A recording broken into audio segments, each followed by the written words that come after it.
Now it's time for Kenya. Kenya has urged Tanzania to consider reversing its decision of banning foreign. Kenya now is saying that, okay, Tanzania, you've done this. Remember that I'm from the region, East Africa region, Central Africa, and I can tell you that Tanzania was not that the superpower in East Africa. Kenya is a superpower in East Africa, right? Kenyans, they were educated like way from the beginning. If you read the history of East Africa, Africa Revolution, history of Africa Revolution, the first country, sub-Saharan African country to get independent from the British was Ghana, and the second one was Kenya, right? 1958, if I'm not mistaken, 1957 or 1959, and then 1960, Congo and something like a 13 more country got independent from the colonialists and stuff like that.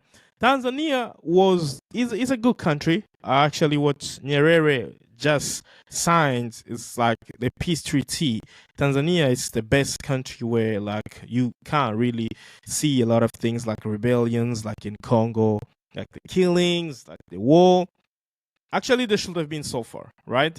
And then John Pombe Magufuli came, and the country seems to advance, right?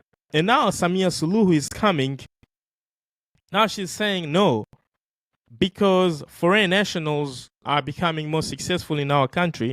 Now we want to take those jobs that they are doing, we want to give them to you, right? That's not really a problem. The problem here is, are your people willing to do that? Your people are really well trained to do that?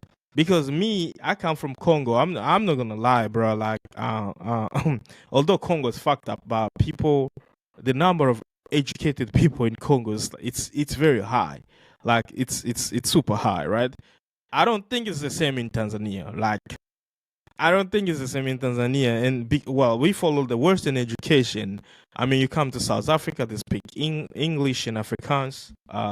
You're going to Ghana and Nigeria, they speak English. You go to Kenya, they speak English and Kiswahili.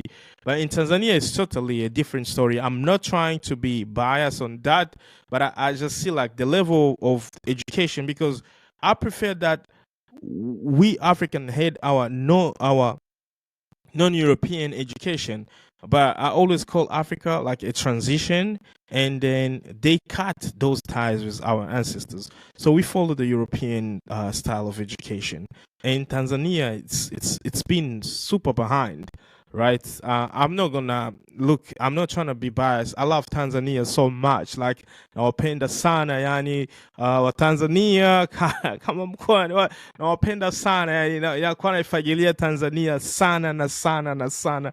Nasana. But when we're talking about super educated, like, I don't think so. Like, the level, it's still, I will be saying from 2000 up to now, that's where they started to take education really seriously, right? And now Kenya is clapping back. Let's hear this. Small-scale traders from operating within Tanzanian territory, warning that the move could face retaliation. Kenya's Trade Minister Lee Kenyanjui said in a statement on Wednesday, July 30th, that Nairobi had noted with concern the neighboring nation's pronouncement. According to Kenyanjui, Tanzania's action undermined the core objective of regional economic integration under the Common Market Protocol. In its justification, Tanzania said foreigners were increasingly participating in the country's small-scale sector, thereby rendering many citizens jobless. Tanzania consequently listed 15 services which...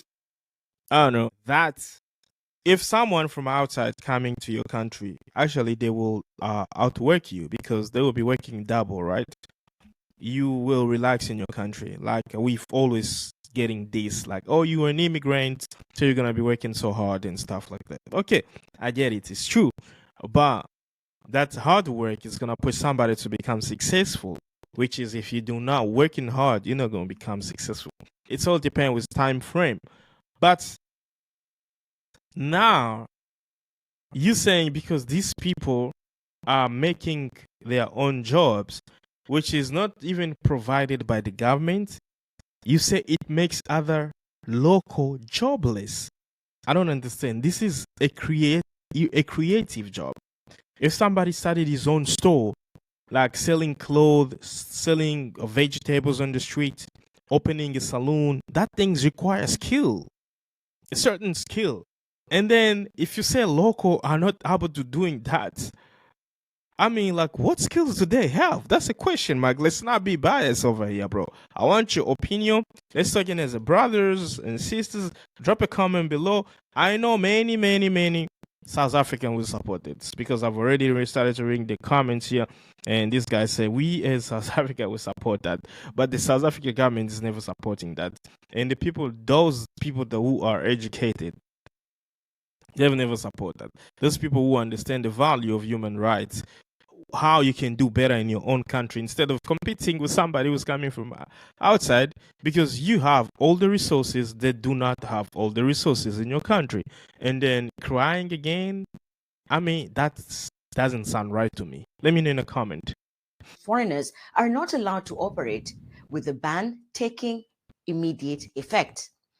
The banned trading activities include mobile money services, small-scale mining, operating beauty salons and courier shops, setting up radio or television stations, and offering tour guide services. Can you guys imagine this, like setting up a radio or television? Wow, Tanzania has just gone too far. Mining, like small scale mining. All right, this mining is actually dangerous. Operating beauty salon and curio shop. So somebody can't be a tour guide in Tanzania. Like, this is what I've never understand. Like, guys, please make this thing make sense to me. Tanzania is a country where people visit Zanzibar the most, right? And they go to Kilimanjaro the most. They say a foreign person cannot be a tour guide, right? Now tell me, people come from America, a Tanzanian tour guide can only speak Kiswahili better, right?